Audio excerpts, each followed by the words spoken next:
Welcome back to Chemrat Radio. It's going to be another blistering cold day in the Innsmouth under Hive, so make sure to warm up with 665.66 UHMR as we update you on today's news, clues, and maybe even point you out to where to get those inquisitive shoes.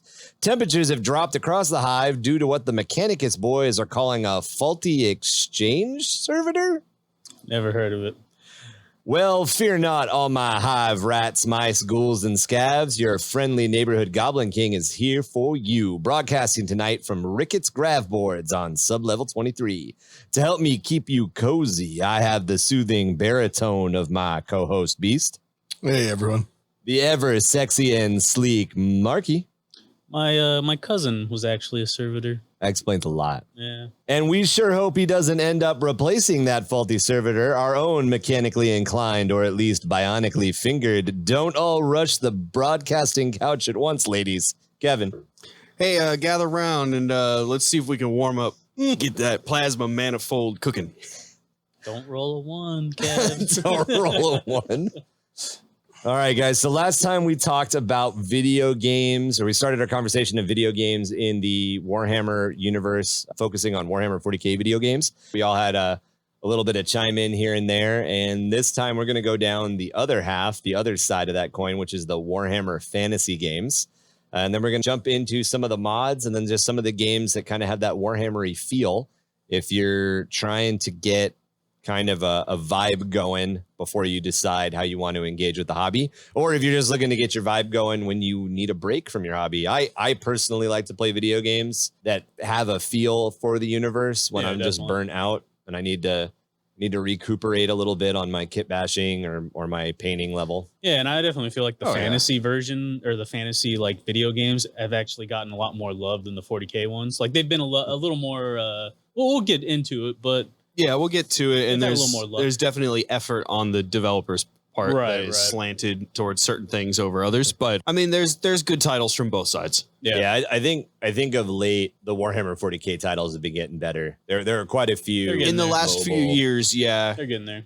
I mean, not even the mobile ones, but just like the actual PC full-fledged titles. In the last few years, there's been a few good ones. Yeah, to kick it off, we found a PC gamer list of the top 25 Warhammer fantasy games ranked. I believe that's because there are only 25 to rank. So doubt it. Speaking on mobile games, we're going to start off with number 25, which is Chaos and Conquest, released in 2019 by Hunted Cow Studios /Titling Point. I'm not even going to count how many of these I've played because it's probably only 2. Yeah. If it's any of the mobile ones, I have not played a single one. So this was a mobile game. It does have a PC port now, but if you guys have ever seen that Ebony game, this is a free-to-play that kind of has the exact same mechanics and everything. No, we good. Yep. Yeah, pass. Yep. I don't think anybody will give us hate for passing on mobile games. But it does have a fantasy feel if you guys are interested and want something free to play. Number 24 is Blood Bowl, released in 1995 by Destiny Software Productions and Micro League. This is a Games Workshop fantasy football game that was adapted several times into current production. This is the first forgotten version from 1995. It's faithful to the board game, but to call it bare bones would be to insult the skeletons that are depicted in the game. There's only one player icon per team, so there's no way to really tell who your thrower, your catcher is at a glance, unless you already know the mechanics. That's rough. 1996, I can't imagine it's too. I mean, yeah, 1995, yeah. The bar was low. There was definitely a time early in gaming in general where a lot of these ports happened, where there was a celebrated board game, and people were like, "Hey, let's get that on PC. Let's play Sorry on PC." And to a certain extent, like Monopoly, Sorry, Blood Bowl, there's no reason to play these on a PC. They're better on a table anyways. Yeah.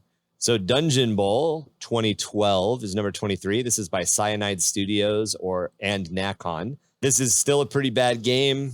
The tabletop version of Dungeon Bowl had many expansions in the miniature area, but it did end up moving underground and adding a lot of parody to the dungeon crawling RPGs of the time. And then, of course, kind of teasing and making a little bit more fun of American football. If you are into Blood Bowl, Dungeon Bowl is not something you want to check out, but if you want to get that like make fun of RPG energy, make fun of fantasy football energy, it does have a couple of shining moments. Number 22 is Warhammer Quest Silver Tower 2021 by Perchang. I actually loved Silver Tower, the boxed game. So never heard of it. I was gonna say, you never played Silver Tower? No. Is Silver Tower the one where there's a tower? Get this, there's a tower. Gasp. In the middle of the table. Tell me more. And there's different little puzzles. No, that's Dark Tower. Oh, okay, so that's something. You're thinking of an 80s game. Okay, never mind. So I mean, to be fair, Silver Tower and Dark Tower, very easy to confuse. So Silver Tower. Yeah. So Silver Tower was released, I think, like 2014, 2015, and it was a Hero Quest-ish game. There's a bunch of hexagonal titles. Oh, okay. And there's not a DM. Like everybody's kind of the DM. Everybody moves the bad guys, and then everybody has their own hero. Yeah. It's a pretty neat board game. This is a Warhammer Quest game that jumps right into the action Age of Sigmar. But unfortunately, like so many of these, it has become free to play. It's the first in a series that has a lot of exploration between battles, and there's a lot of story that's evolving through the dungeon here. But it's a recycled map. There's not a lot of the recycled, the board game is the same. There's only so many map pieces, but there's not enough cycling in the video game tie-in. And of course, loot boxes, microtransactions, and all of that. So, no, thank you. Yeah. Microtrans cancer. All right. So number 21 was Arcane Magic from 2016. This was by Turbo Tape Games. It's a basic turn-based tactics game where you're a wizard and you cast spells from a hand of cards that you're dealt. You're a wizard, Harry.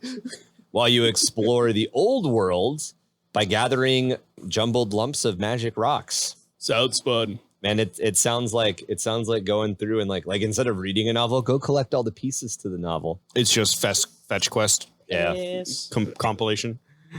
So number 20 is Hero Quest 2, The End Times 2019. This is a turn-based dungeon crawler that uses the apocalyptic ending of the Warhammer world to justify heroic knights fighting alongside skeletons and dark Elvis.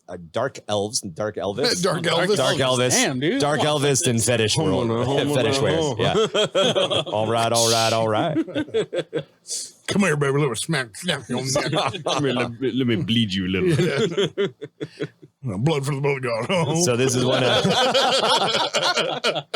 one of those games that makes you have to try real hard, grinding out those side quests to just keep up with the learning curve.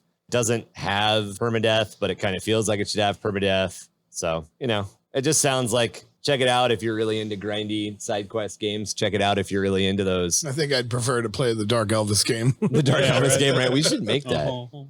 So number 19 is Hero Quest, released in 1991 by Gremlin Interactive. This is a port of Hero Quest to the tabletop game. So Hero Quest was a board game released in 1989. It had a lot of very specific figures that were supported by Games Workshop. That's the company we're talking about. Yes. That's one of the reasons why if you look at the new Hero Quest, you look at any of the new Hero Quest assets, all of those Chaos guys are gone because Hasbro's relicensing it. So a lot of the specific Warhammer-y things are missing. Oh.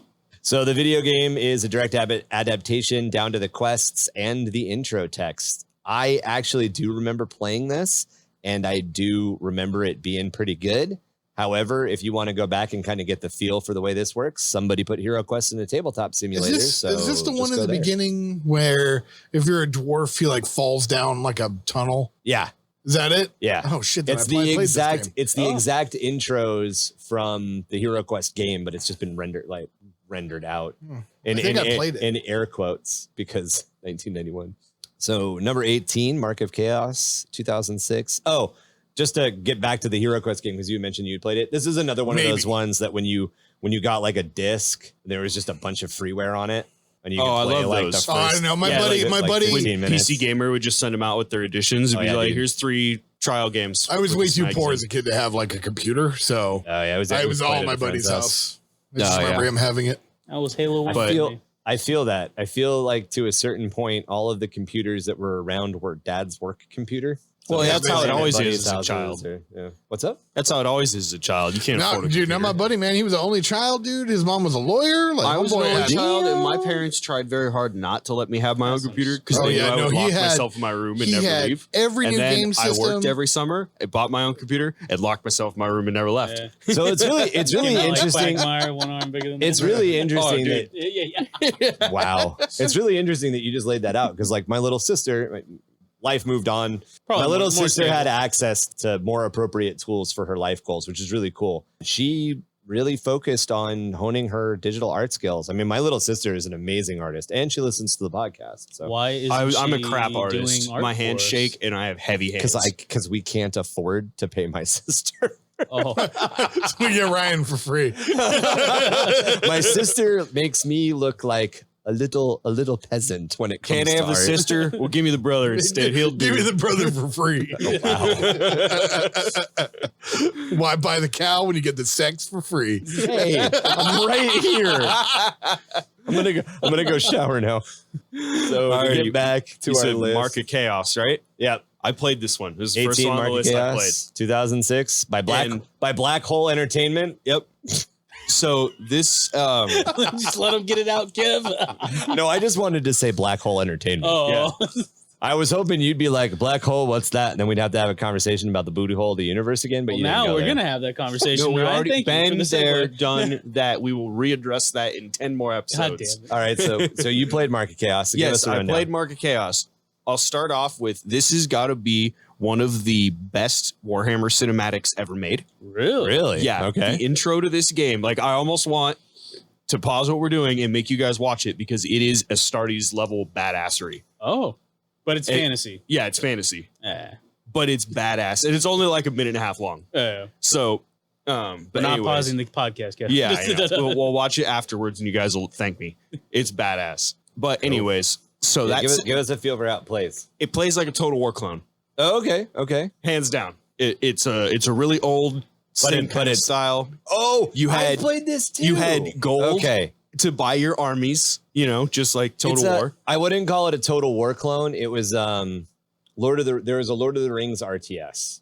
Okay, well, it had the battle system was Yeah. very Total War. The like in between battles, there was just kind of like a narrative that kind of took you on the journey, but it didn't have the big game aspects of Total War. But the in game like battles were very Total War. You put your siege equipment down, you put your guys down, you move around in blocks, all that kind of stuff. Very cool. Fairly standard for those kind of type of games. But it was pretty cool. I'm really sad it didn't actually like get a sequel or anything because I thought it was really cool.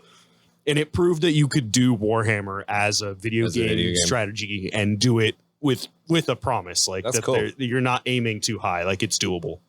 So this next one sounds pretty cool to me. Number 17, Chaos Bane, which was released in 2019, so pretty recently. Echo Software and Big Ben Interactive. This is an action RPG that's a lot like a Diablo-like game. Got lots of dark atmosphere, nurglings who climb over each other like zombies trying to rush to get fresh meat. Lots of that hack and slash action. However, it sounds like it gets bogged down in really long boss fights and a lot of repetitiveness in later enemy types. However, being somebody who really likes Diablo-like games, this sounds like it could be fun for a couple of minutes. I might like to check it out. Yeah. Oh, yeah. It sounds Diablo. fun. I keep seeing ads for it on Facebook and stuff because, targeted. Yeah.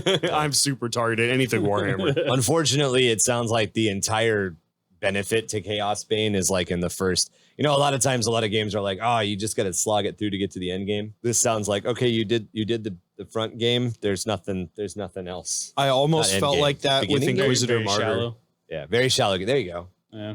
Yeah, I almost felt like that with Inquisitor Martyr, where like I played through like 1 to level 10, and then it's like, now you could go out and do all these other missions, and I'm like, kind of feel like I've already done all the missions, and it's just going to be those same like 6 over and over again, Harder. but harder with more bullshit going on. Yeah. And then like supposedly, it gets better again, but that's how a lot of games are. They like the tutorial leaves you with all this promise, and then you basically just redo the tutorial over and over again.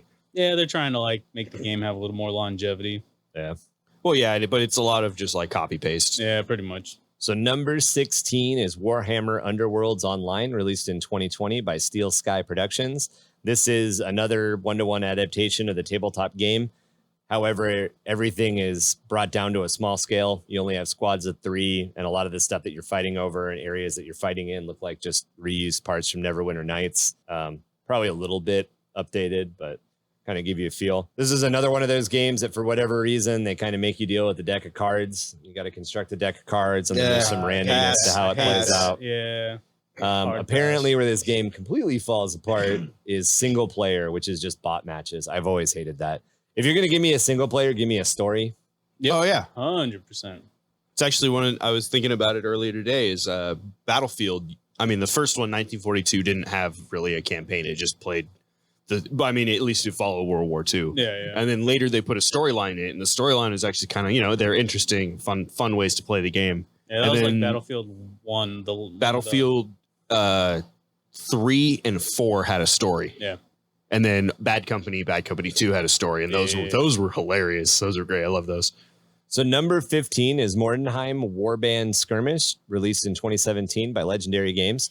So in 1999, Games Workshop had a skirmish scale tabletop war game for fantasy, for Warhammer Fantasy Battle, a lot like how Necromunda exists for Warhammer 40k. It had people going into the ruins of a comet-smashed city named Mordenheim. The comet had deposited Weirdstone everywhere, and basically these war bands were competing to collect Weirdstone. I really like Mordenheim, and I keep threatening to make these guys play it because it's super fun. It has a very like D&D light aesthetic to it where, however, getting back to the game, it has a Clash of Clans style model.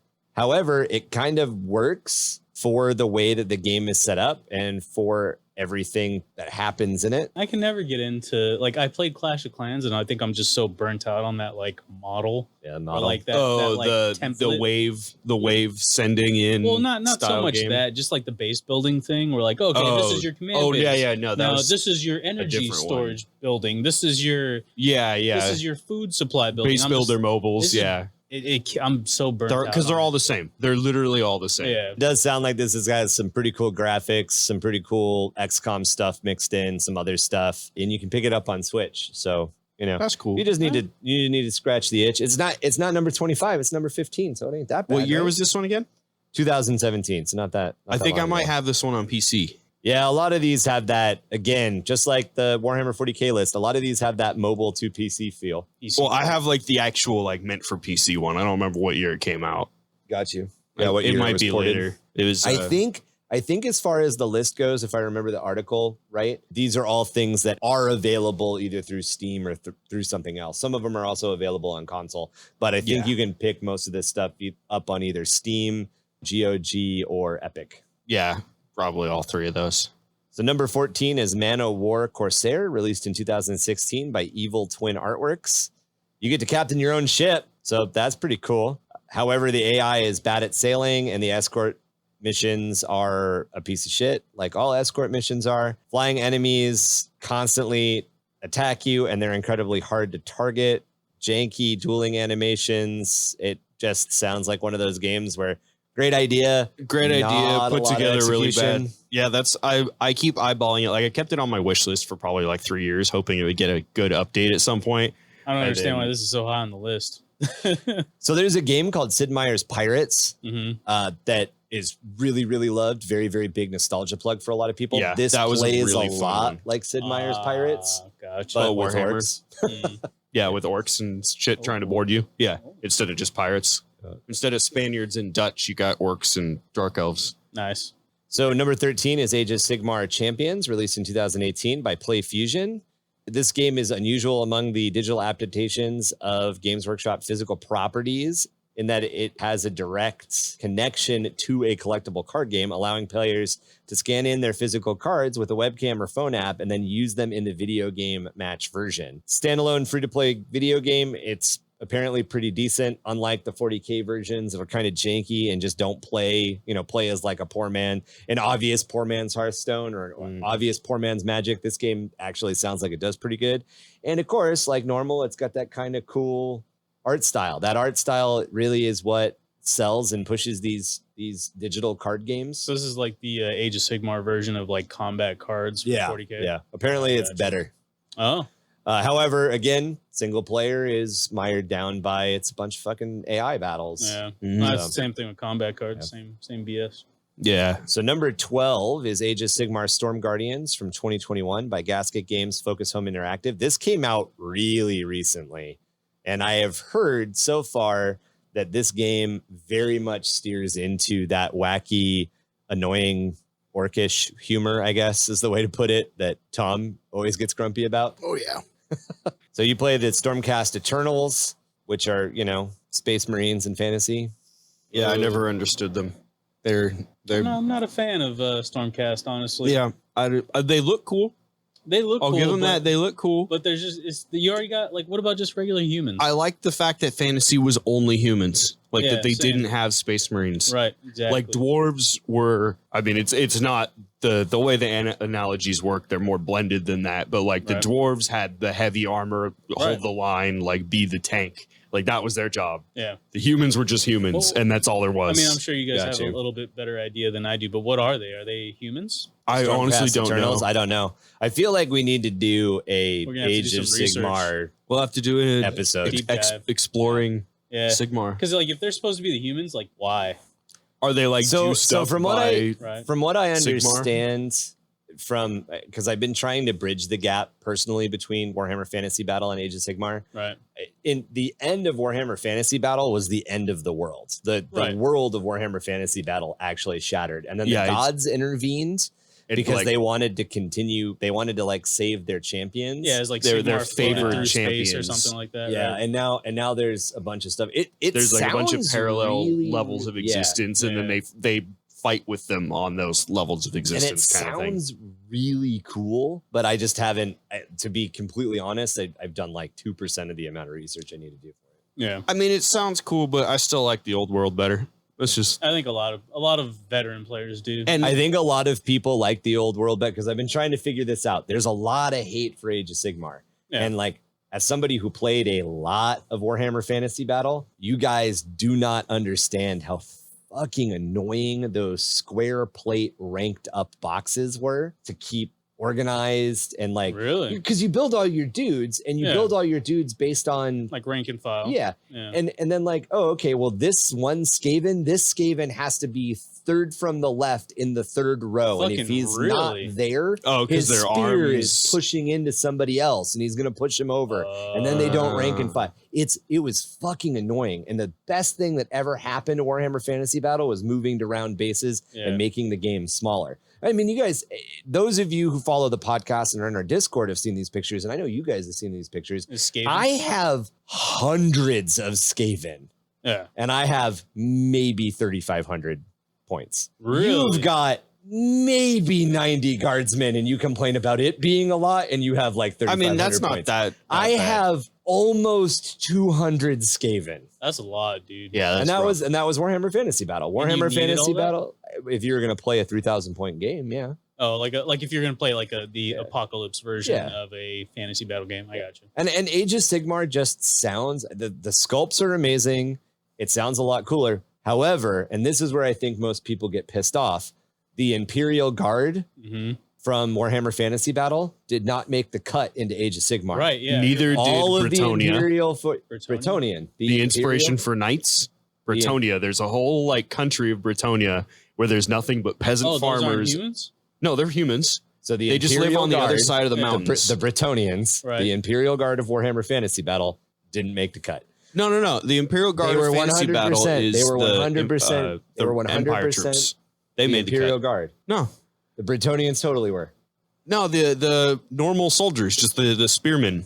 They're literally the soldiers of the Imperium. Right, but okay, the reason that I'm making the comparison is the Bretonians had the Bretonian knights, the Bretonian peasants, the Bretonian firstborn, the Bretonian defenders of Cadia, the Bretonian kriegsmen, the Bretonian blah blah blah. And I'm being facetious. That's not what they're No, actually they called. didn't have. But the Bretonian, that the much. Bretonian I mean, they had had a like few 5 or factions. 6 different flavors that you could play them as. But that was all and like now noble they've lineage.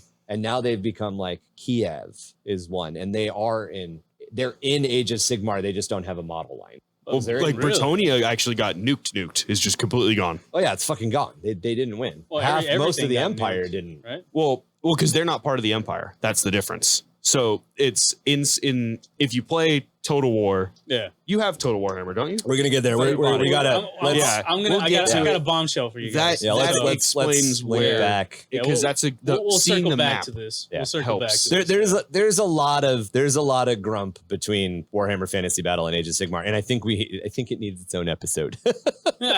So the other, so the way that Age of Sigmar Stormground plays out, excuse me. Even though it kind of feels hacky slashy, especially if you watch the trailer, it's a roguelike, but a turn-based roguelike, which sounds intriguing and aggravating. I have a game called Dungeon of the Endless that sounds a lot like this game. The problem is there's not a lot of help as to what you're supposed to do. This is one of those cases where there's not a lot of tutorial, there's not a lot of hand-holding, there's nothing that really shows you what to do. You learn by failing, which is a pretty big staple of roguelikes, but there's a way to do it right, and there's a way to do it annoying, and it sounds like this is a little bit more on the annoying side. However, you are able to play as the Night Haunts or demons, so it does give you a couple of different ways to play. Yeah, I'm not a big stealth gamer. Like I'm pretty sure you guys have seen the meme. Roguelike doesn't mean stealth. Oh no. Roguelike means have you ever played Hades? No. I've seen it being played. So Hades is a roguelike. Okay, so in a roguelike game, hack and slash type thing. It depends on the type of game. Is it like this Ninja is Gaiden? Turn-based? No. Roguelike is... I'm going to just fucking look it up. Google it. Well, because I know, but I don't know how to describe it. How to describe it. I got you. Feel ya. Roguelike game is a subgenre of role-playing video games characterized by a dungeon crawl through procedurally generated levels, turn-based gameplay, grid-based movement, and permanent death of playable characters. Most roguelikes are based on high fantasy narratives reflecting their influence from tabletop role-playing games such as Dungeons & Dragons. So a stereotypical roguelike you play through, and it could be hack and slash, it could be turn-based, it could be whatever. But as soon as you die, you start over at the beginning again. But there's no way for you to have memorized the map sequence because the map is completely different. Oh. So every time you play is basically a one-off. They're very fun. There's probably a couple of roguelites that you would really like. I don't know. I'm not a big fan of you die once, you go back to the beginning. There's a game I have called the Necrospire that's a roguelike, and it's incredibly addictive. Okay. You could make the argument that Dark Souls is roguelike. Well, because it said grid-based, right? It doesn't have to be. Oh, but it can be. But it can be. It can be. Number 11 is Blood Bowl, released in 2009 by Cyanide Studios, Focus Home Interactive. This is actually not Cyanide's first version of Blood Bowl. However, their first version, which was called Chaos League, caught the attention of Games Workshop lawyers. And then they came around, settled out of court, and released Blood Bowl. How the hell does that work? Games Workshop Games Workshop was like, Games Workshop this is like, good, don't make do it for this, us. but it doesn't suck, so we want it. Oh, so they basically they did what they did with the Astartes. So they lost, but they were like, "Hey, just because we lost, we'll buy your game." Yeah. Kind of thing. No, they didn't necessarily lose because they did it out of court. Well, so basically, they just came to an agreement. They settled. Gotcha. So yeah, Games Workshop felt that they did a pretty competent job of translating Blood Bowl, the tabletop game, into a video game platform. There's 2 additions to this game, Legendary and Chaos, each with expansions of their own. Eventually, in 2017, there was a sequel with better UI, nicer overall look, and nicer playability. I've actually played this, and I believe it is somewhere on the list further down. Yeah, I think I have that one too. So number 10 is Shadow of the Horned Rat from 1995. This is the first attempt to make a real-time Warhammer war game. It gives you the command of a mercenary company known as the Grudgebringers. From the initial command of 2 units, 1 Imperial Cavalry and 1 Infantry, you branch out unit by unit to eventually field everything from Wood Elf Archers to Dwarf Gyrocopters, fighting against the Greenskins and Skaven. The units are represented by basic sprites and a battle view limited to a corner of the screen, but what Shadow of the Horned Rat lacks in finesse, it makes up for in personality, with a cast of Monty Python-esque accents delivering mission briefings, cutscenes, and battle cries. This sounds like another one that Tom would probably punch us if we were playing. Probably. Actually, kind of sounds fun. And it does sound kind of fun. Skaven, so. Dude, after we're going to get to the game, but after playing Vermintide, I really like Skaven. Skaven are nuts. I fucking love Skaven, man. Skaven are my favorite. So number 9 is Warhammer Online, Age of Reckoning, 2008 by Mythic Entertainment and Electronic Arts. I'm going to put my hands down right now and say I fucking wanted this game to be so goddamn good. Me and it too. Kind of was. But it kind of wasn't. Well, because it came out at that really weird time where it's a WoW game. It's a WoW clone game. Yeah. Played in the Warhammer world. It looked fucking cool. You could do a bunch of stuff with it. There were 2 big things that it fizzled out on, in my opinion. It didn't let you play enough of the quote unquote chaos races was my first problem. I wanted to play Skaven. It was mostly about humans versus orcs. Yeah. Yeah, and that was cool. Yeah. And there was Skaven and there were Chaos, but it was the main thing was the PvP between like the humans and the orcs was like the main, like everybody played those two factions. Yeah. It also came when the economy crashed. So, and the other thing that really hurt it was that was the time where even World of Warcraft switched from the normal way that, the subscription basis to free to play basis. Really? And this game went WoW play didn't real fast. WoW didn't go free to play until way later. It was like 2008, 2009.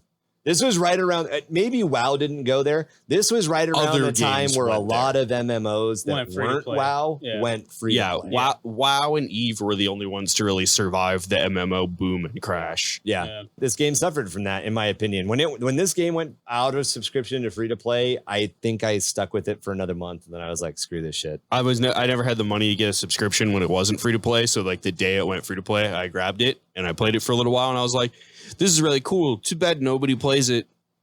Yeah, dude. And none of my friends wanted to play it. I played RuneScape because I was the poor. So like while everybody was playing WoW, I was like, yeah, I'm gonna be mining this coal right here in RuneScape. Ting, ting, ting. I'm gonna fight this giant or big bones and bury him. I saved up lunch money so I could be members for a month with my buddy.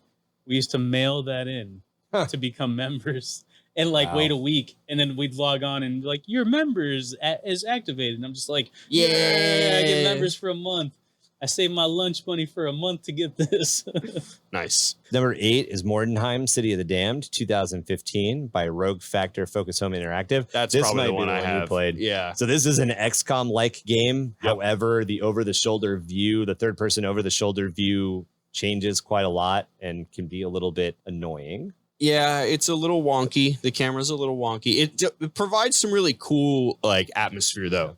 It is definitely really immersive. Yeah, Mordenheim, in my mind, is one of the coolest fantasy settings you can ever have. We're going to do a Mordenheim episode because I can talk about the tabletop version of Mordenheim for hours, and we're definitely going to do an Age of Sigmar episode. The game, however, works in a lot of those rules. We talked in a previous episode about some of the Necromunda rules. We've talked about on the Discord with some of the Necromunda rules, and this apparently gets into that. I don't know if you have any stories about this, but apparently you can lose limbs by sneezing. It's really easy to lose limbs. I've never had it that bad. Okay. Normally what ends up happening, and I've heard this plagues their other game, the Necromunda one, as well, is that for some reason, the RNG for the AI is really one-sided. Yeah. And I'll ambush somebody or get, crits, and it'll be like, crit, and then it'll get saved. Like their save chances are way higher than yours. Like for some reason, and then the dude will turn. Like I ambushed him, and then he'll turn around and just one hit me, and it's like, oh, and then you can look at like the little combat log. Oh, well, that's and it's like, bullshit. oh, he rolled 12, 12, 12. Oh, it tells you the rolls? Yeah. I hate when a game tells you the fucking roll. That was one of my problems with Neverwinter Nights. Don't tell me the rolls. Just fucking play the game out. Yeah. It was. Don't show me how bad my dice are. That makes me angry. Yeah. Well, and then like And how my good saves theirs were all are. like Yeah, right. 1, 1, 1, and it's like, really? And this happens repeatedly. Yeah. Like You I burn all lost your my dice. entire squad to stuff like that. Yeah. Or like you're moving along and then you'll click it and then it'll like double move instead of single move. And you're like, oh, thanks. Now I lost my turn essentially with It's that guy. It's also apparently notoriously difficult. Like the first time you play through, you're going to fucking lose. That's what I've heard about more. Oh, I have yet to succeed past mission 3. Like There I you go. start losing men in the first 2 missions and it's just so brutal that there's nothing you can do about it. Yeah. So number 7 is the End Times Vermintide, 2015 by Fat Shark. I'm going to hands down say that this game should not be number 7. I think the entire trajectory of Warhammer licensed games getting better started with Vermintide. Absolutely. Now, a lot of people give it guff though, because it's a Left 4 Dead clone.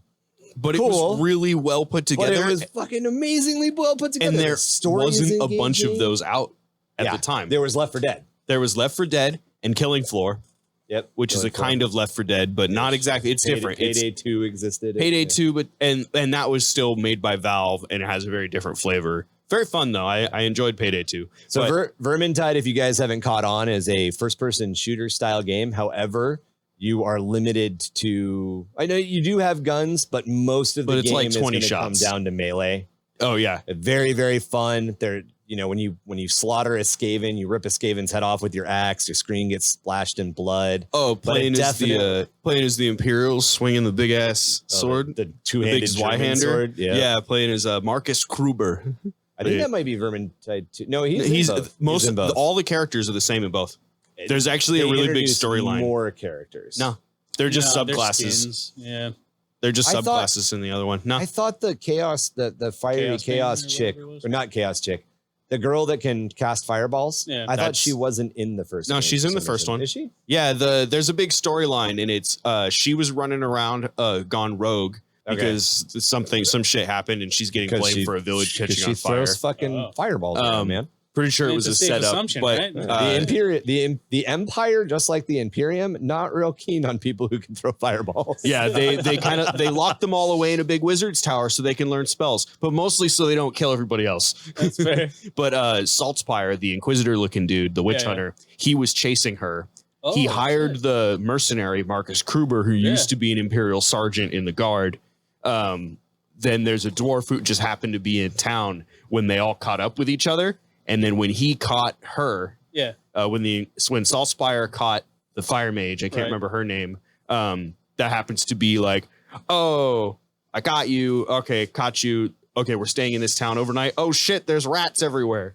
Oh, okay, so that's why they have the team up then. Yeah, and so he's basically really cool. Like, all right, you can be useful now. There's a lot of rats and you throw a lot of fire. Yeah, that's pretty cool. I like that. Yeah, so and then you know, the dwarf and the elf happen to all kind of be around, and they're like, so these guys are right. I'm misrecollecting. In Vermintide 1, there are 5 characters, but there's only one playstyle and one skin. In Vermintide 2, it's the same 5 characters, but they're subclasses. Is it 5? I thought it was 4. 5. Oh, okay. It's 5. There's always one missing when you're playing online. There's only 4 players allowed. The thing that's cool in my mind about the way that Vermintide works, and again, this is a Left 4 Dead mechanic, is just you get fucking hoarded by rats. Oh, that and the AI like director that's like fucking with you the whole game. Yep. That like chooses when to send waves and stuff. Yeah. So, it's a good concept. I like that Left 4 Dead started a good thing and Vermintide continued with that.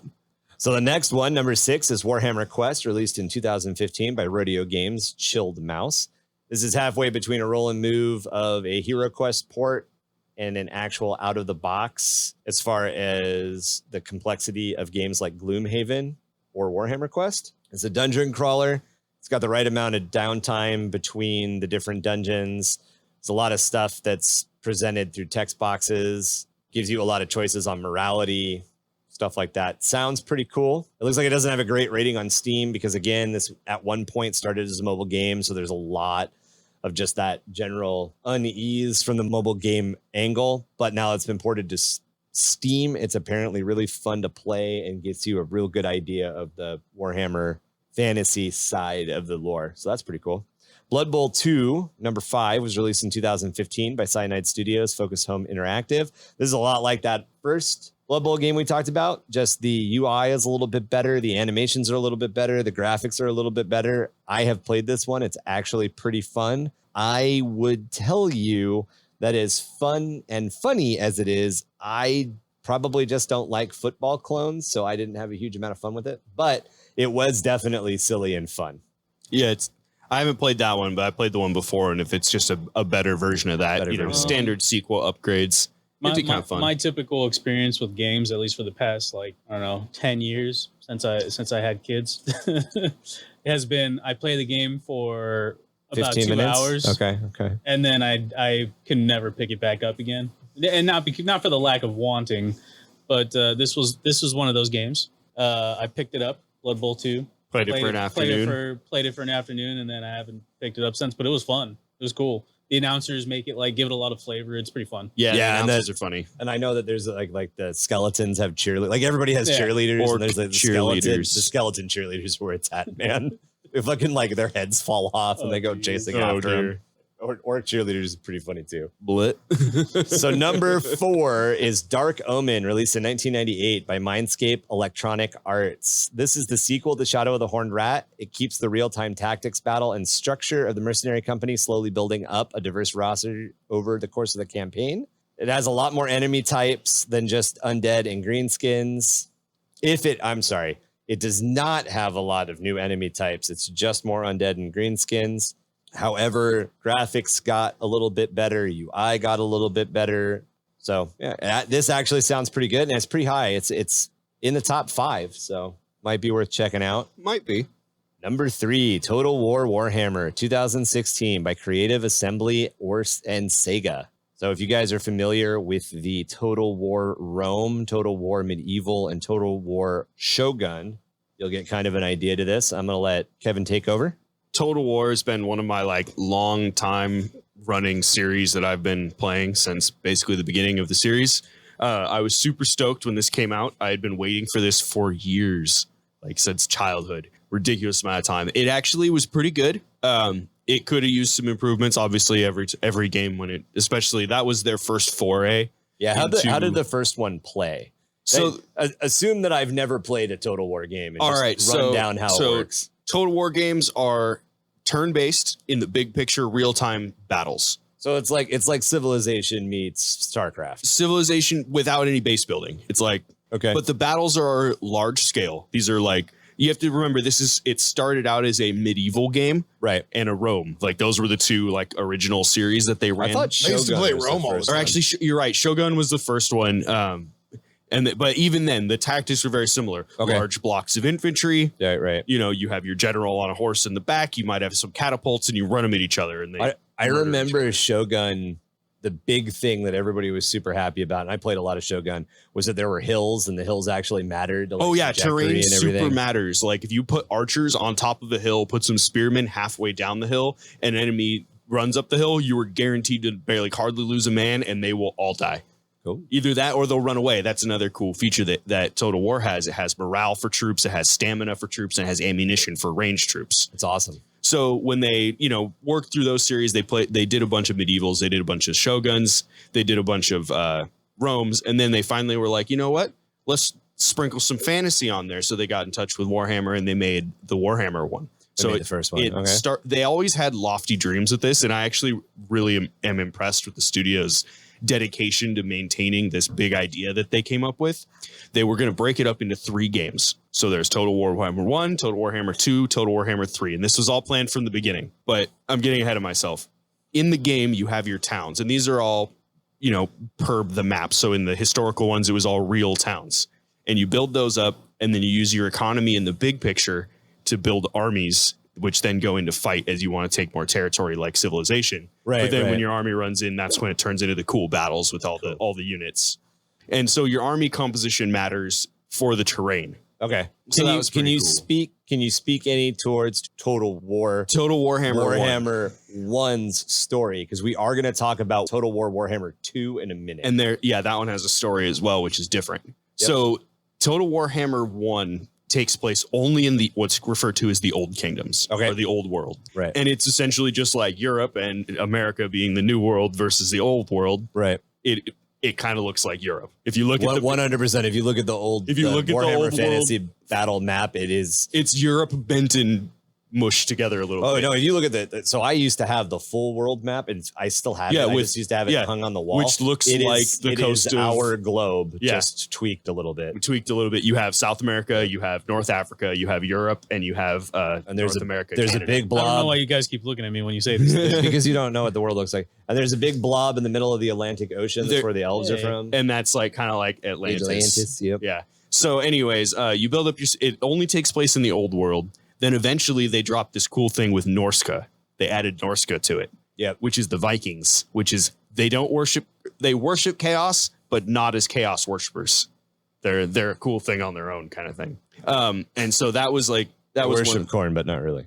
Well, they don't call it corn. Right. They call it maize. It's fine. No, they have it's amazing. They have a snake. It's maize, you motherfucker. Well, and what's cool about their mechanics is they were the first horde army to be introduced. Yeah, Beastmen also got this mechanic where as you raid towns, you burn them to the ground and you get a bunch of money, but you don't have any towns of your own. So your entire economy is based off raiding and pillaging other empires. Okay. So you kind of like come in, sack a tiny town, and then run away before they can retaliate. And is that kind of like intrinsic to the first game? That was something new that they had tried there, which was cool. Because all the rest of them played as traditional empires. You build bases, you do all that. Economy, trade. So the only thing that was different in the first one, other than playing in Europe, was the Norsca guys. They added magic. And they added magic. Okay, cool. Yeah, so they added magic. There were flying units.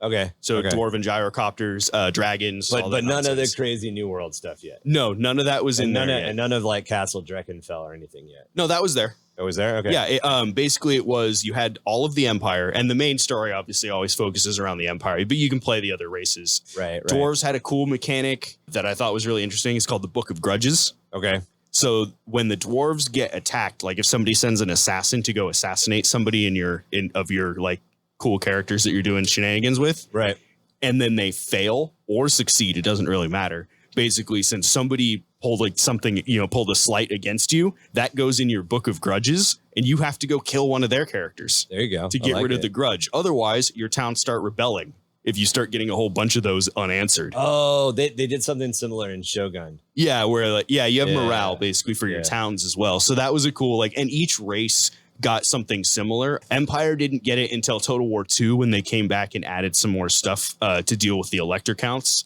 Because the Empire it's not like 40k where there's absolute control at the top. There's a lot of like feudal level politics going on within the Empire at that time. So the Empire's got, its mechanics. The dwarves have their mechanics. Orcs have wogs that they can create. Okay. So that's a new feature. If you get into battle, is that a feature from the first game or the second? Orcs are in it. Okay. Yeah. It's the first one was a huge undertaking on its own. Yeah. So you had the orcs in the south. So it was very much just Europe. Okay. I believe Tomb Kings were released for the first one at the very end of the cycle. Like as a DLC or whatever. Yeah, like Norsca was as well. So were Beastmen. Okay. And Wood Elves. Okay. So and the Wood Elves have interesting mechanics with the Tree of Life being at the center of their empire and things like that. And then basically as they did that, they always plan on then dropping 2, which I'm assuming is next on the list. Nope. Oh, so number 2 on the list to move along, if you're good. Yeah, we're good. Move along there's more for 2. Yeah, Vermintide 2, released in 2018 by Fat Shark. Vermintide 2 is probably one of the games that I have the most played hours in. I've unlocked a lot of the skins. I fucking love Vermintide. It's interesting because we're getting into the games that we've all played, so we're not really relying on their opinions. We actually have opinions, our own it is pretty funny that the guy specifically points out that one of the things that's slightly aggravating about Vermintide 2 is somebody will range kill the guy right before you hit him, but then it's cool because you're slicing the dead body and you'll it just goes into pieces. Cut it in half, which I totally remember. I've had those moments where I've been like, motherfucker, I was killing that. Vermintide 2 is the game that I have literally had the in-game conversation with somebody where I look at them and go, like through TeamSpeak or whatever, or Discord, not TeamSpeak, still only counts as one. Yeah, 100% still only counts as one. Where I'm the dwarf because I love playing the dwarf. Dwarf's my favorite character. I love getting to the thick of it. I'm up front. I do a lot of the heavy tanky shield bashy stuff. Vermintide 2, in my opinion, tightened up the gameplay. It added the chaos stuff, which definitely got rid of the monotony of just fighting rats. A little salt with your pepper. Fucking Castle Dreckenfell, playing in the Castle Dreckenfell levels is amazing. The architecture is beautiful. The game is fucking amazing, and it should be number 1. I understand why Total War 2 is number 1, but I would fight. It's a tough competition up at the top for sure. Vermintide 2 for me is number 1. Vermintide 2 we'll get into why. And tell us why Vermintide 2 is 1. We're on Vermintide 2. So what's your Vermintide 2 opinion? Vermintide 2 is number 1 because I played Total War 2 and I hated it. Maps and Big Brain are not Mark's strong suite. I hated it. It was I was just like it doesn't hold your hand. No, the game's like here's a giant map. But good luck. Yeah, exactly. And then turn 2, somebody declares war on you, and you're like, I'm fucked. Apparently, Total War 2 Total Warhammer 2, whatever the hell it's called. Total War Warhammer 2. It's the one that they held your hand the most in compared to all the other Total War games. Yeah. So to pause Mark for a second, because he's got some opinions on this. Number 1 is Total War Warhammer 2, released in 2017, and we'll get to Creative Assembly Sega. So it sounds like we're going to have a little bit of back and forth on Vermintide versus Total War 2. So I've introduced both of them. Yes. Yeah. Before we get there, because I was thinking about it, you said you like to play the dwarf in Vermintide Fucking too. love the dwarf. And one thing, they did it in both of them that I love about the dwarf and the attention to detail that the character gave. Yeah. The characters are all different heights. Oh, yeah. Oh, yeah. And And you can attack over. When you play a dwarf, you have to look up to hit people in the head and hit here them in the face. Like, you are literally shorter than everybody else. And for those of you who have not been playing video games for the last 20 years of your life, let me explain why what Kevin just said is important. When you deal with hitboxes in a first-person shooter, the hitbox is generally always considered to be the same size. So if you're looking at world units, I don't want to talk about the theory of gamecraft. Yeah. But when you look at a world unit of, Gordon Freeman, for example, Gordon Freeman from Half-Life, you've got like a 6 foot tall dude. So even if they make a 4 foot or a 5 foot tall character in Alex still takes up 6 feet worth of space. So if you shoot an inch over her head, it still hits you still hit her in the head when you're playing a multiplayer. Just because it's easier for them to use the same asset again. Right. In the game, rather than trying to make a whole bunch of new nonsense. The game that didn't do that was GoldenEye. Yeah, I was thinking you played about it. as the little short dude. Yeah, you played as Odd Job in GoldenEye. Short motherfucker was below the crosshair. And you had to aim down to kill his ass. Yeah. But so what Vermintide 2 did was, if you're the dwarf and you're up front with your shield and your big heavy axe and the elf is behind you, the elf can shoot over your head to hit with targets. her bow, or use a spear, or the dude with the Zweihander can cleave over your head. And so you can shield tank while the people behind you fight. It's a really cool mechanic. There's actually a tactical mechanic that works in. But it's just like little things like that add that cherry on top. Oh, yeah. The attention to detail, the flavor. All the crosstalk, dude. Is so good. The voice acting is on point. And that's, you can learn about some of the backstory from that. Yeah. You have to look up some of the rest of it because, it's not. But like if you want to see, in my opinion, the vampires and werewolves are some of my favorite fantasy horror creatures. Same. However, in the last 10, 15 years of popular culture, a lot of stuff has happened to defang vampires and werewolves. Oh, but oh my God, man. Do we want to even bring up the movies? We can I can just say one word that ruined a lot of that. Yeah, exactly. But anyway, nailed it. If you want to hit the thing about vampires and werewolves that just like turns all of my horror buttons on, the architecture in Castle Drakenfell,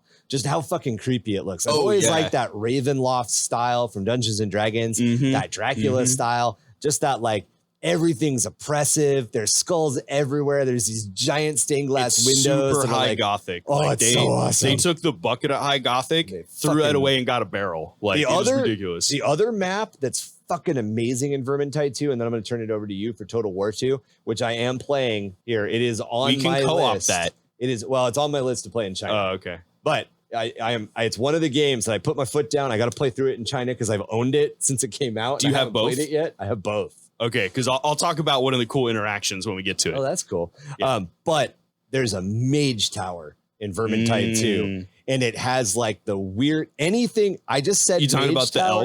the elfin like Waystone ruin thing? No. It's the human mage tower, where like the rooms don't follow normal rules. It's fucking cool as shit. Yeah. It's so fucking cool. Anyway, Vermintide 2 would be my top pick. I would put Vermintide 2 as my number one, hands down. Yeah. I've only played 2 maps. I've only played 1 mission of Total War 2, so I'm kind of coming at it a little biased. But without further ado, let's finish up with Total War 2 and then move into mods. I have an accumulated many hours in both of those and in 2 alone on its own. Cool. I've played basically all the races. I think I have played all the races. And they have all of them now, right? Like that was the big thing too. Let me see if I can name them all from memory. I mean, we could look it up. But so the cool thing is, Total Warhammer 2 takes place in the New World. Okay. So you've come across the ocean. So you've come across the ocean. South America and America. I'm sorry. The Ostera and whatever the other one's called. Lystera and I can't remember what the New World is. And then there's the Elven place, and then there's all the Dark Elf nonsense up in the top left. So anyways, there's multiple plot lines depending on which race you play now. Okay. Each race has different objectives they're trying to achieve. And that was the case in Total War 1, but not like dynamic objectives. It was like, the dwarves have to hold Krazak Harak. Okay, well, that's the Dwarven Hive City or main capital. Of course, that's their objective, things like that. So in this one, they made a lot and they added a bunch of DLC races, and all those also have like their own objectives and things like that, which is really cool. So in the New World, you've got the lizard men, basically in what is South America. Right. You've got the Skaven, which are down there as well. The Skaven are fucking everywhere. Well, yeah, there's Skaven everywhere, but that's one of their like starting places, which is cool. So depending on which general you pick to play as, you have a different starting region. Okay, so I have to ask a question. So which Skaven house you start as? Which clan you start as? Yeah, which clan. Okay, so the majority of the Skaven Warrens are under the Empire. Right. So that's one clan. Okay. There's one clan that starts over by Tilia. You know, Tilia and Matorka or whatever, the other one right next to Tilia. Basically, Matorka loses one of their big cities and got Skavens, like Skaven Blight as a town. Okay. So yeah, that's right, because Skaven Blight, at the end of, right before the end times, Skaven Blight was on the surface. So they blew that to the surface when they added in the Skaven. So then you've got... so they added him into the old world as well. Awesome. Okay. So now, I mean, that's a great way to segue. So you've got all these different, or actually, let me get back to kind of the campaign a little bit, because that's what you want to know. So the elves, there's a bunch of different elven factions, the high elves. You've got like Phoenix King, you've got the Shadow King, you've got, I don't remember all of those. I've only played for, some of those, but they're all elves, and, they all play like elves.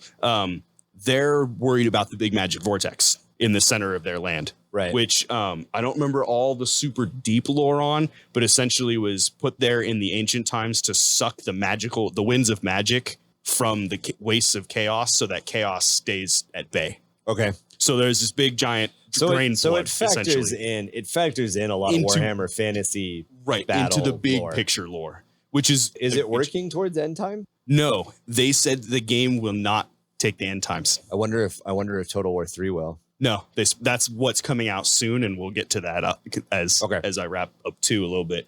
So the lizard men are trying to restore their lost empire, like bunch of old leftover Slan artifacts they're collecting. Right. Old ones. I mean Slan. I mean old ones. Yeah. The dark elves are obviously trying to raid and collect slaves and stuff like that. It's a cool mechanic they have. Then the vampires are the pirates, right? There are vampire pirates. They have a really cool lore.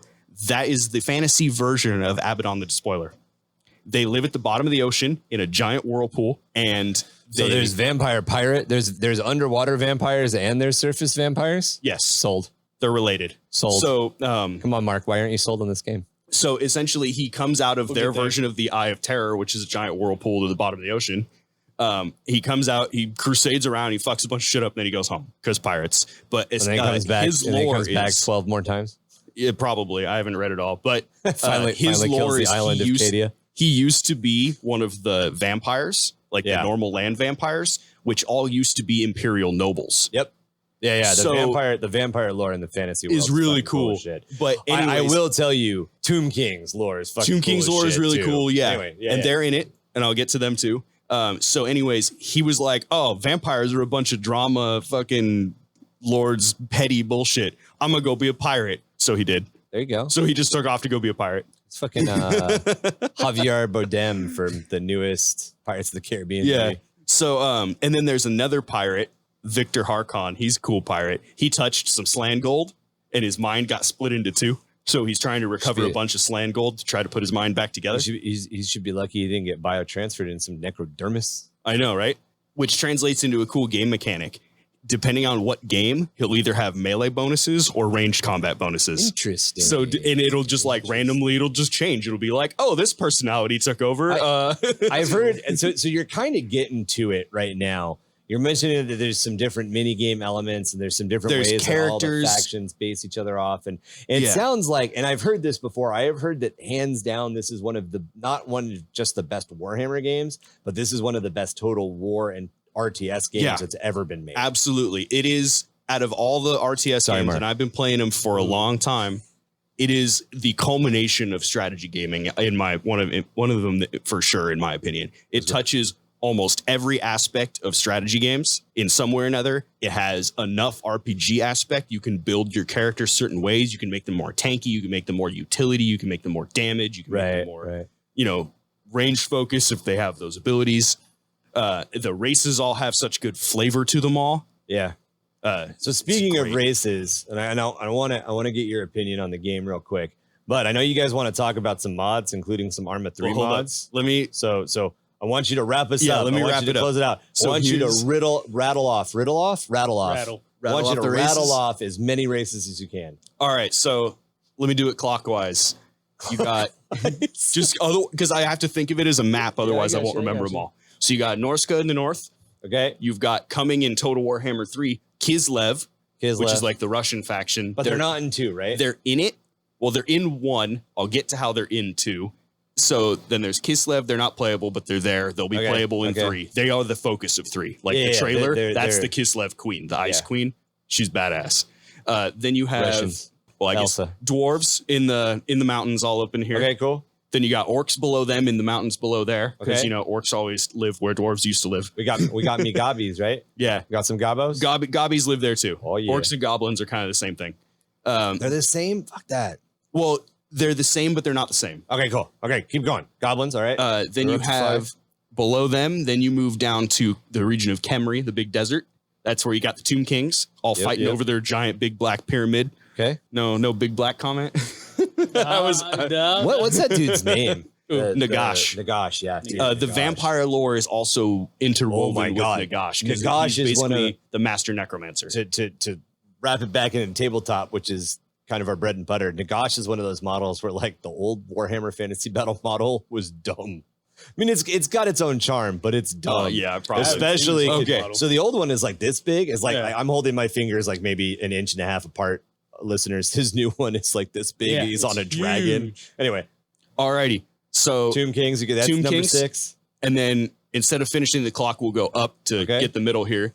That's where you've got the border princes, which are kind of like the Italy analog. So humans again. More humans. Then you have the Empire, right? The whole human empire, and the vampires in the east of that, kind of in the big central. Vampire. Okay, so basically taking up Central Europe. So we're at 9 now because we got Empire and vampires. Then you've got wood elves and beastmen roaming around in there.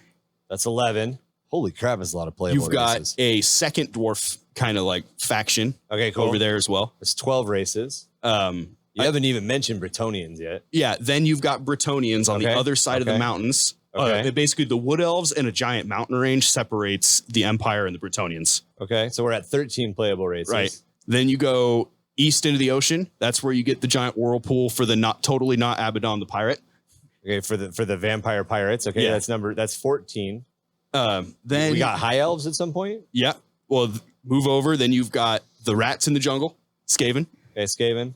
Then you've got lizardmen. Lizardmen. Then you've got 21. Let's see what else. What else is up here? Wait, no, 16. Then you've got high elves I can't count. in the middle. High elves. Okay. Then you've got dark elves. Dark elves. So there's 18 playable races. Yeah. And then they all have flavor. And they all have sub races. That's fucking crazy. It's ridiculous. It is ridiculous. There's so many races. So what's your gripe about? Hold up. How they link together. Let me. The coolest thing about it, and part of this big. Remember how in the beginning I said there was a big 3-game master plan here. Okay. The first one's the old world.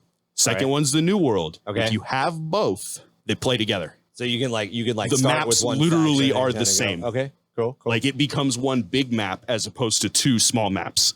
Interesting. Like it. So Cool. you can literally go from the old world and sail across the oceans and make an alliance with the elves if you want. Things like that can totally happen. And then if you have the third game, you can do The new east. idea is they're adding in the east and the north, That's more cool. of the chaos wastes and that stuff around Kislev, I because it wonder- never really adds that. But there's also more orc territory out there in the mountains and jungles. There's more Tomb Kings territory out there. And there's, not necessarily likely, but there's supposed to be an East Asian faction There out are there East as Asian well. factions. Yeah. Right. So in I theory, can't remember what they were. they in could, Fantasy I Battle, can't but remember they the names, existed. but in theory, they could expand the map that far and That's crazy, add all man. those factions. And That's they super chill. specifically said they're not doing the end times because they like this setting, because there is so much factions that doing the end times would be like deleting, it's kind of like they would erase the old games when they built a really good foundation. That's the other thing that I keep running into people being pissed that Warhammer Fantasy Battle is gone is that it erased, that Age of Sigmar erased it. Looking at the didn't lore, erase it, it moved didn't on. erase it. It's just, this is an entire story. The story has just moved on. Anyway. And there's a reason to move on the story, and we can talk about that in a literary architecture episode. But that is the coolest thing about Warhammer, in my opinion, or not necessarily the coolest, but one of the super cool features that the devs designed the game around the trilogy idea to expand the map each time, and that they're all playable together rather than just single individual areas. I heard that they're bringing Warhammer Fantasy Battle back to the tabletop. Did you hear about? Have you heard anything about that? I've heard rumors, but I always feel I just think as we move into the 3rd edition of Age of Sigmar, we're going to see a little bit of return to stuff. Yeah, they might just throw in some old rules and kind of do. Well, the reason I think that is because they're going to make like Warhammer Fantasy Battles like the 30K of 40K. Oh, I did hear that. Yeah. I did hear. I mean, with how good WoW Classic is doing, it's a smart business move to throw back. Like and there's that. a lot of, unfortunately, for whatever, and I think it comes down to not understanding it. A lot of people who are Fantasy Battle fans just don't try to understand Age of Sigmar. They're just salty. And they will be forever salty. If I had a Bretonian army, I would be so mad. Well, think about it like I will 100% say, as the only person here who played Fantasy Battle, I was in fact salty for about 40 years. Well, that's what I'm saying. Putting it in perspective, we all built a 40K army. Let's say they move the story on to 50K, and now they take away all your armies and they only bring back Space Marines, Dark Eldar, and fucking I don't know. Orcs. That's it. And Tyranids. Yeah. And they're like, all the other races are dead because Tau the Tyranids died, ate them all. Eldar died. Yeah. Like, and Space Marines are the only ones that made it because all the Imperial Guard all died. Yeah. Like that and then would they're suck. just like, yeah, it would suck, right? That would totally suck. I'd be super mad. Exactly. I mean, it's how all the squat players felt. Right. Like, oh, really? Like we had a race and like, you literally deleted it from existence. Just to put it in perspective, you know, this is like. Yeah, this is an amazing thing. We should totally get into it in an Age of Sigmar. We got to wrap it up though. Yeah, but give us your gripe about Total War 2, and then let's get into mods. Anti-mapper. Yeah, I know. I actually got some flack for it because I like left a bad review and a bunch of with replies on, and people were like, "You're a fucking idiot," and I'm like, "Yeah, no, I just don't enjoy the game. That's Why exactly can't what I said. not just enjoy the game?" Yeah, that's pretty much what I said. I was like, the game doesn't hold my hand enough to the point. Like, this is my first Total War Warhammer game, right? And I was like, I can't. Like, I'm not picking up what is so great about it. Like, it's fun. It is fun. Don't get me wrong. There's a lot of flavor. I did like the flavor. I'm not a big fantasy guy. I was like, oh, well, I'll just play like the orcs or I'll play the chaos because it's fun. Yeah. As I played it, I was just like, there's just too much to take into account to enjoy it. Like, there's all these resources and like, why is my morale going down? They're not telling me why my army's like running away or falling apart. Yeah, like, there's like a supposition by the developers. There's a supposition by the developers. Sorry, Kevin. No, go ahead. That you understand Civilization games and you understand previous Total War games, and you came into it without that knowledge. Right. Yeah, I can see that being annoying. The game as almost Total War as a genre expects you to understand like actual warfare, that shooting people in the side causes more morale damage and causes things like that. I think I see what you're saying, but I think more of it is that Total War expects that you've played other Total War games. Yeah, it's almost like an elitist because at this point, point, they've been making Total War Shogun came out in like 2000. I guarantee you the developers are like, we've been making this game long enough that people who play this game understand this game, and new players can look it up on YouTube. They'll figure it out.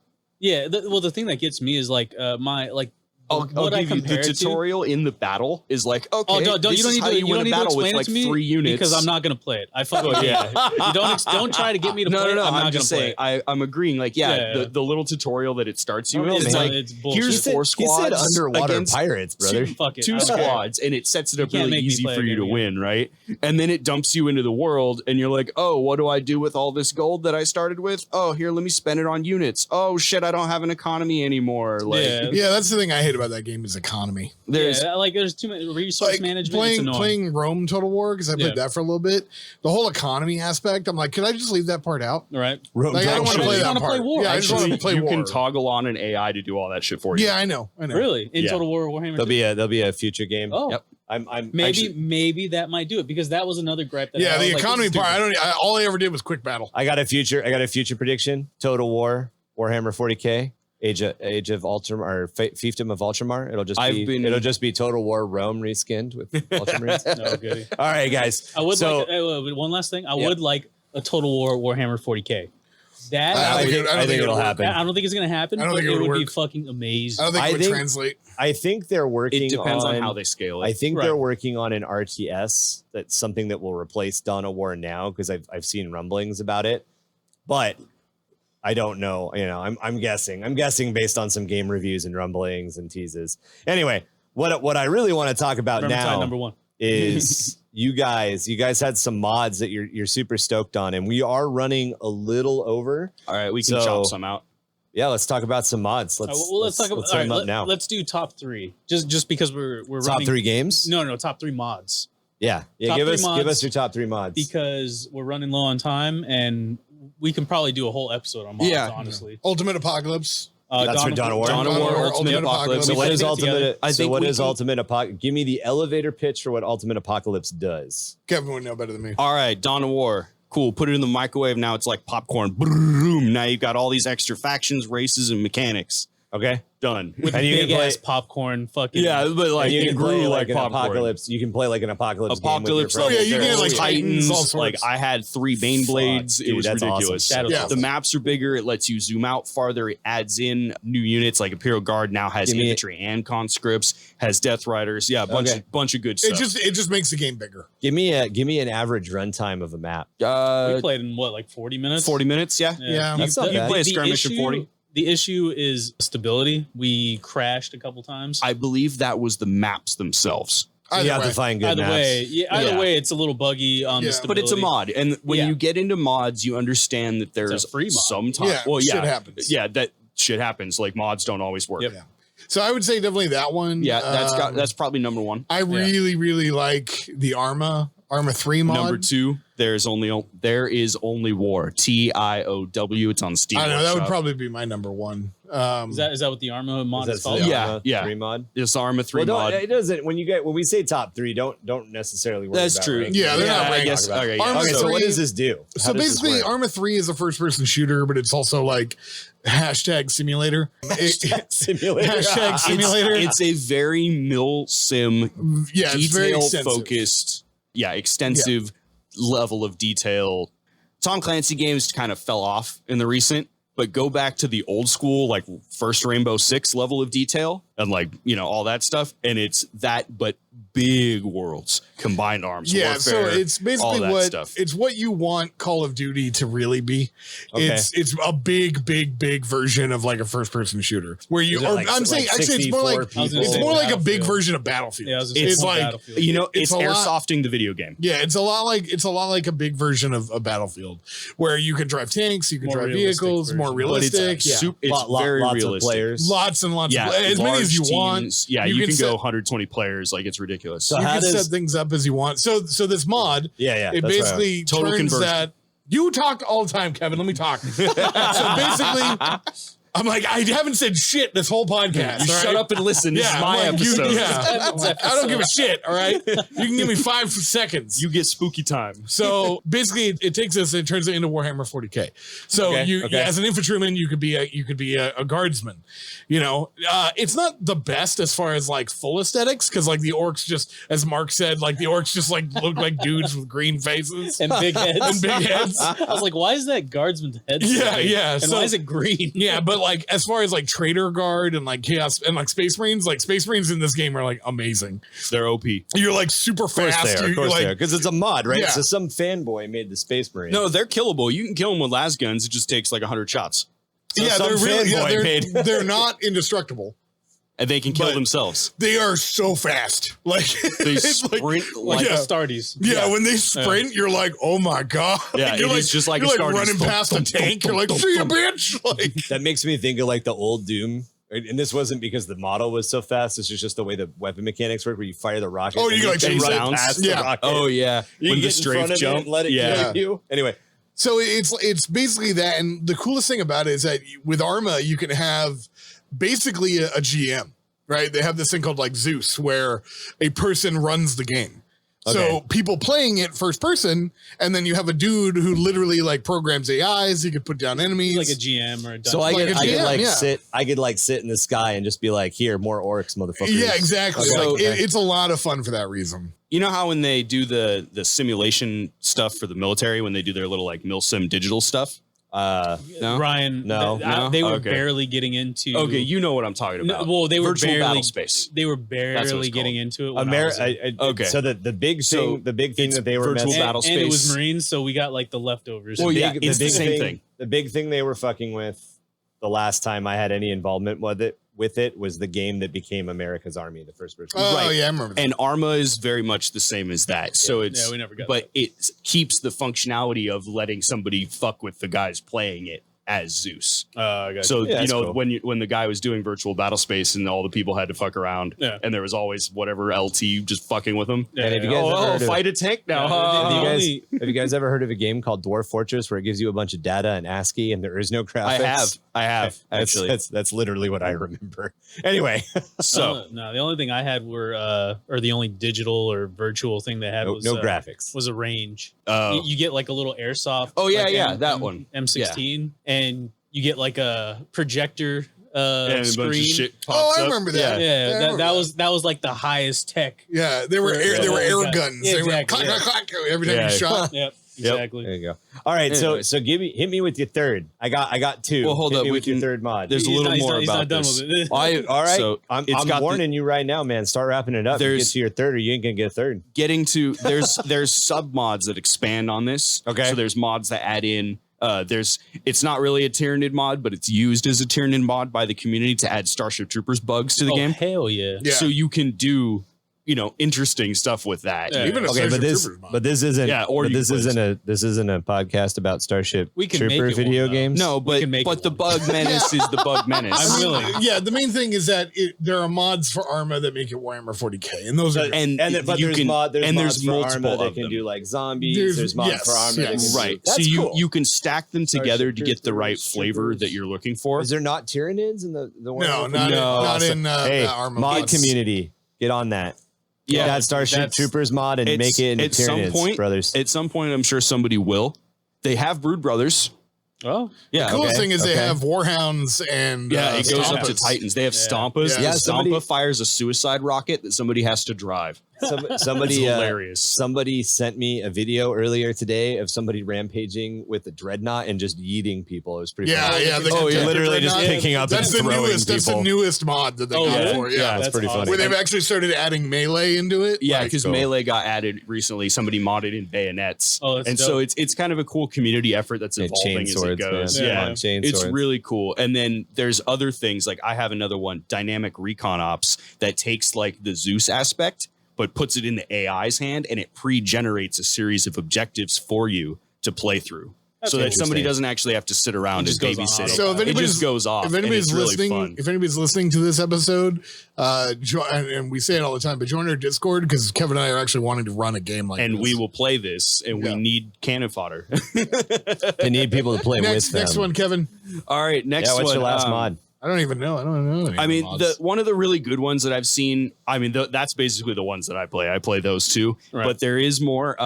Fallout 4 or 3, or New Vegas, really, just Fallout in general has some 40k mods. Really? Yeah. Space Marine That's power dupe. armor. I think. Oh, dupe. yeah. That's dupe. Why did I say that's dupe? That's dope. It's pretty cool. And honestly, if you That's played the most recent one, Fallout 4, there's definitely some Warhammer like flavor in the background. You got the Minutemen with fucking crank power laser rifles. I Like, actually really wanted to do my men at arms for House Castica with Trigorns? No, not with Oh. Trigorns, but I wanted to do laser muskets. 'cause Laslocks? Laser muskets are a thing that exists. Yeah, in the Laslock Warhammer. is what they Yeah. call them. Last muskets. Yeah, Fucking which cool as shit, man. Laslock, because it's supposed to be like flintlock, but laser. Yeah. So there's a couple of mods that change. They Fallout add in stuff. You can add in into- the That's Imperial cool. Guard That's cool. armor. It's more flavor. Yeah, than actual. Well, there's mods to straight put Space Marine armor in place of the normal power armor. I'm gonna say if you've There's- just played vanilla Fallout 4, the metal combat armor that you could get looks like looks Imperial Guard very armor. much like Cadian the, armor. the standard issue like GI Joe armor from Yep. the pre-war looks just like Cadian flak looks very, armor, very, like very close. almost to the T. Yeah. And so like I often would run around before even getting the mods just with that and a laser rifle, be like, Imperial Guard, I am killing one. super mutants, which are basically orcs, all that. Yeah, it's good. I bet you there's mods that change the super mutants Into actual orcs. There totally is. I bet you there's a mod that makes the death claws into like Tyranids. lictors. And Yeah, shit. bro. lictors, that would be cool. That's the great thing Dope. about mods. There's endless possibilities, and somebody probably has. You just have to find it. That's cool. That's And cool. this is kind of a good way to segue into kind of the next little part where we're talking about games. Yeah, we're gonna wrap it up with our favorite games, Yeah. and these can be Favorite game. favorite game. Yeah, everybody's gonna get out the favorite game. The favorite game that gives you a Warhammer 40k feel. No, not 40k. Any Warhammer game, I think, is what we should do. Well, I kind of want to get over the ones that give a good feel. So like we kind of already were reaching there with Fallout 4. Right. Gives you those vibes even without the mods. Well, we'll start with you, Kev. What is your favorite Warhammer game? What's your favorite Warhammer feels game? Warhammer feels game. Not Warhammer game, Right. because I think we've all said our Feels? favorite. Yeah, like as an Games example, that give you a game that the gives, ideas of Warhammer a game that that aren't gives me 40K. a really good Warhammer 40k feel is Damn, yeah. StarCraft. Right. And for good reasons. That would be mine. What's yours? What's yours, Kev? I Gives you would some say- Warhammer vibes. I've got a couple. Give me one. Hit me with one, baby. You're like, no. This is give me one. a tough one. We gave you 30 minutes on Warhammer Total War, brother. No, well, it's not Total War. I have to try to pick something different. I would say probably something that gives me that big battle experience that I kind of know Warhammer as would be Planetside 2. Yeah, I can Or see that. Planetside 1 was also very good at this, but Planetside 2 being the current generation of it, Lots because of it's pushing and pulling. it's and, yeah. big battles, combined arms. Your life is meaningless. You were one of thousands of casualties this hour. Like, doesn't matter. The vehicle destruction kind of does matter. So there is tactical, levels to it in that way. But there's also 3 factions. It's not just one side versus the other side. Yeah, it's There's a asymmetric. third element. So there's a nice back and forth. The levels are very dynamic. The environments are very ridiculous. Yeah. There's a crazy Hoth-like planet. There's a crazy jungle planet. Like, it gives you that very sci-fi big battle experience. Cool. So right off the top, I'm going to say StarCraft, but StarCraft is a cop-out. StarCraft very much was the video game version of Warhammer 40k before there was that. There are very direct correlations that Blizzard has even admitted to between I think the Space Marines and the Space Marines, the Zerg and the Tyranid, and the Protoss and the Eldar. However, if I were to pick something that wasn't StarCraft, and I don't think this is what you're going to go with, but it popped into my head, Evolve. Evolve was an asymmetric first-person shooter. I where really liked that. 4 I never got people. to play it. It Four was people fun. had It was to- actually a I lot know. of I fun. really wanted to. It's down I now, just but didn't it was have really friends. fun. It was super I fun. didn't have friends at the time. Yeah, you need friends. Yeah. So four people would hunt a big kaiju. Yeah. But if you really want to get that, 4 specialists hunting down a Tyranid, Oh, yeah. that was A definitely the lictor game. hiding in the jungle Especially somewhere. considering the kaiju evolved. The longer you survived as the monster, the kaiju, the more Yeah. you could evolve your abilities. That was a cool mechanic that it got to PvE Yep. while you were PvPing. Yep. And if it PvE'd long enough, it was a higher level than you. Yep. And it evolved, and then it could fuck you up with different abilities. Very, very Tyranids feel. Yeah, definitely.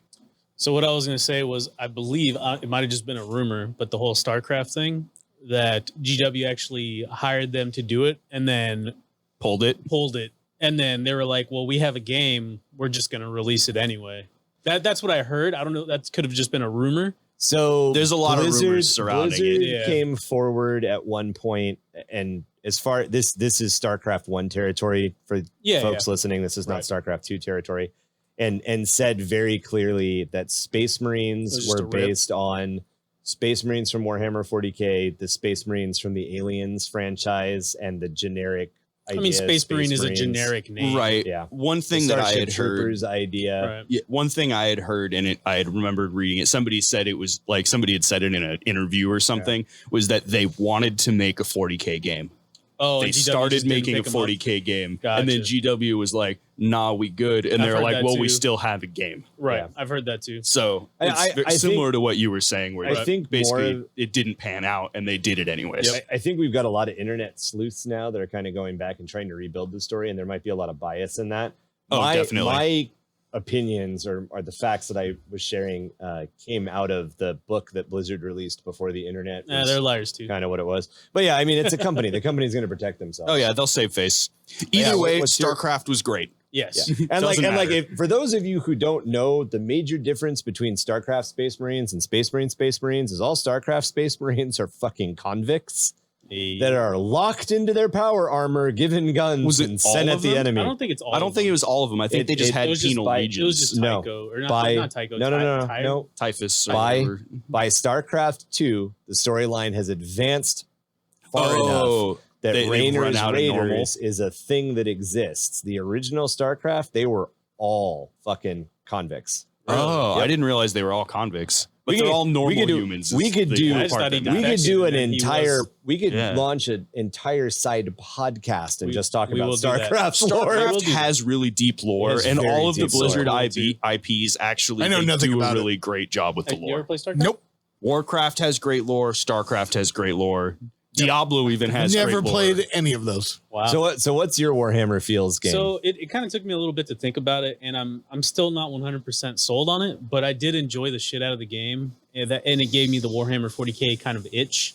Was Hell Jumpers, Yeah, Helldivers. Helldivers. yeah, I totally get what you're feeling. not ODST, sorry, not Hell Jumpers, Helldivers. Yes, yeah, the top-down cool. shoot 'em up. Yep. Yeah, that's a Twin-stick great shooter. game. I Yeah. like that game a lot, very actually. very 40k And- feel to it. I didn't think of it when I was trying to come up with them, but that is very like Kasserkins getting dropped off Yep. to go fight a war, Yep. and, And you can good fight luck, bugs. don't die. Yep. Yeah, there's bugs, there's You fight, like, robots. Necrons, yeah, yeah. there's a bunch of nonsense. Yeah, so that's one that I really enjoyed. If you guys haven't played it, play it. It's pretty good. Yeah, you're horrendously outnumbered. Yes. That's the real like That's what I love part of about it that about Warhammer that he captures. You're gonna yell at your friends a lot. you dumbass. You motherfucker! That's another one I own, so that's multiplayer. Revive me! Yeah, we could get a Revive- game. yeah, I out of remember. it. I just got the mech. God damn it! Tom, what you got? Hit us Dude, up. honestly, like you guys have all played more games than I have. I was never really like into most of that stuff. I played a little bit of Rome Total War. I played What Command about, and like, Conquer Battle- Generals. What about like, Battlestar Galactic? Does that? yeah, so that's what I was getting to. If you Oh, let me actually finish my thought. My fault. All, Son of a this whole bitch. episode is just talk over Tom Day. Yeah, I mean, so I played a little bit of like, never played StarCraft, never played any of those games. The closest thing that I would really relate to would be my favorite game right now is Battlestar Galactica Deadlock. Just Yes. simply for the what? I would have never thought. Yeah, I know, right? Yeah, exactly. It's all I mean, other than simulators, it's all I play. Yeah, But basically, I mean, it gives it the reason I like it is because it's a giant space battle. yeah. You know, and exactly. honestly, if Battlefleet Gothic played like Deadlock did, I would be playing it nonstop. I think Battle You like the style. Fleet. I Gothic, love the play style The of Deadlock. simultaneous turn-based. Yeah, so it's like you map out your maneuvers, then you execute them at once. Not gonna lie, I'd probably enjoy Oh, Battlestar dude. Galactic if it played like Deadlock, because I watched you play Deadlock and I was like, wow, that's pretty interesting. I Oh, like dude, the way it's that so, plays. dude. It's when I was playing Battlefleet Gothic with you, it's Yeah. always just like, because you have to play it in slow motion basically the whole time Yeah, if because you there's wanna- too much shit going Exactly. on. So- So had they done it turn-based. So yeah, so you're saying that would be your closest game would be Battle. Yeah, I mean, honestly, like as far as like they don't make any Pacific Rim games. They don't Oh, make man, any that'd be Gundam fucking Wing awesome. games. Like, Yeah, there's no you know what I Imperial mean? 'Cause, Knight like, stomping around. yeah, the game. exactly. Like Yeah. Pacific Rim, I'd be all about it. I'd be Mech like, Warrior. dude, total giant robots fighting. Like, Like, There's But, Mech um, Warrior, but Mech Warrior's a little different. there Yeah. was a game way back I haven't in played the day. Mech Warrior. That's the thing. Oh. So that's There's what a I'm saying. free Like, as one. far as me, Mech Warrior Online is very good. as far as me going for 40k style games, Deadlock is the closest thing I can relate to it. Because also too, I mean, it's the human race. Well, not quite the human race, but a race being annihilated by another race. Right. And it's just It's huge totally- space battles. Like they're fighting Necrons, basically. Yeah, You know I was what I gonna mean? say, Like, it's totally Necrons Yeah, versus Imperial. exactly, Guard. yeah, I it's- never it's- thought about it yeah. until you said that. That's fucking awesome, Tom. yeah, they call them toasters. I mean, like, you know, legit and that's call like them that's like a toasters. whole thing with like AdMech people is like calling them toasters, you know. But yeah, so I mean, that's why it's like the closest thing I could relate to it. It's crazy. I dig it. So I don't know if you guys remember this. And if I could find it, I think you'd really like it, Tom. There was an old game I used to play it all the time at Nickel City. It was a twin stick simulator, and you were giant robots. Oh yeah, I played it all the time. I fucking loved that game. Yeah, they had one of them. He had camo pants and elbow blades. So And was that it was like the one Zone I of the Ender or I don't something? have remember no what the idea. fuck it's called. But that's what I That remember was a playing. different one. Too, yeah. Zone He of literally, Enders was it was a PlayStation robot game. with camo legs and elbow blades, and I would just wreck people with that thing. Muay Thai elbow, everybody. All right, guys. So anybody, any closing thoughts on video games? These were our 2 video game episodes. Thanks, Discord, for requesting that we cover video games. We had a lot of fun putting these together and learning about some shit we didn't know about. I'm gonna say it because I want to say it. because fuck y'all. Space Marine, hands down, my favorite 40k game. I love that fucking game. Oh, absolutely. I could That was play it great. forever. One like kind of honorable mention that I kind of just thought of would be Fear. Any of you guys play Fear? I don't It know, was I've a never played it. horror shooter. First like encounter, spooky ghost something nonsense Like some Nurgle stuff. going on. Just chaos magic in general. It has okay. it has a good like, oh, you're under equipped and you don't know what you're fighting against, and it's terrifying. Fear is literally one of the only video games ever in my entire life that I have played where I have wasted ammunition.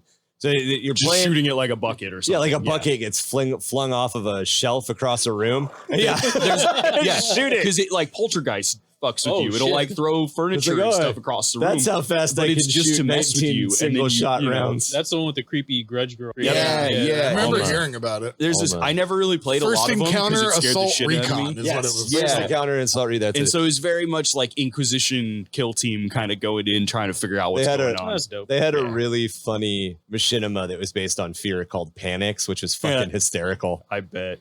Honestly, I think Deathwing is probably one of my favorite. I was gonna say currently Deathwing. Yeah, I was like, I really like Deathwing a lot. I do need to. I do like Space reinstall- Marine, but Deathwing so far Yeah. has been. If they remade Fire Warrior, I'd probably like that. But All they have to That do would is be dope. remaster it, and it would sell. I think. I I would- like Fire Warrior. I need to reinstall Space Marine because I watched these guys play the Horde stuff, and I love. Yeah, Horde we were playing games. it together. yeah, It's I fun. wouldn't mind giving it a try next time they All do. four of us could play Exterminatus, and it'd be a That'd good time. That'd be fucking cool. Exterminatus? What's That's that? the Horde mode. Oh, It's called Where it Exterminatus. just in Fucking- Space Marine? Yeah.